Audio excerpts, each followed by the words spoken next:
साँझे धैना सुतली अटरिया सबेरे उठ बोलेली हो।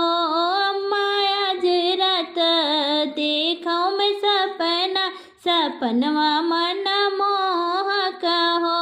अम्मा आज रात देखौ मैं सपना, सपनवा मन मोहक हो।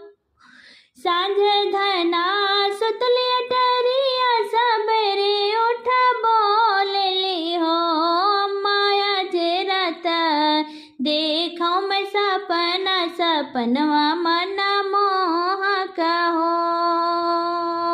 मोरा मुकुट सिर सोहे देखा मन मोहे हो। कान्हा ठाड़ का दमवा की छैया की बंसिया बजावे हो। कान्हा ठाड़ का दमवा की छैया की बंसिया बजावे हो।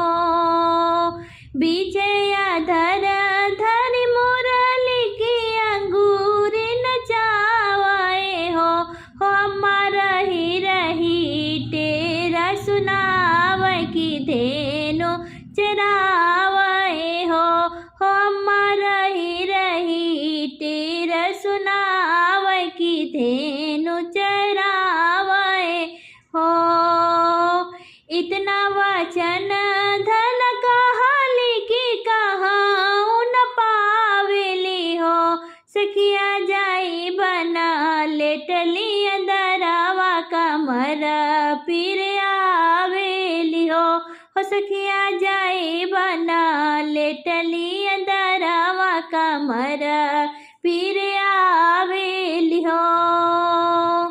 इतना वचन धन कहली की कहाँ न पावेली हो। सखिया जाई बना लेटली अंदरवा कमर पीर आवेली हो। एक पीर आवे दूसरा पीर तीसर पीर आवते हो। एक पीर आवे दूसरा पीर तीसरा पीर आवते हो।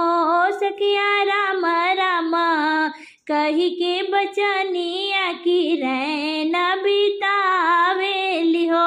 कि सखिया राम राम कही के बचनिया की रैना बितावेली हो।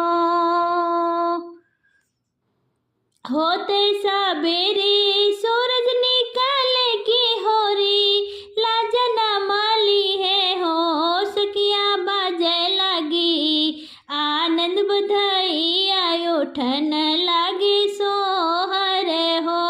सखिया बाजे लगी आनंद बधाइया उठन लगी सोहर हो।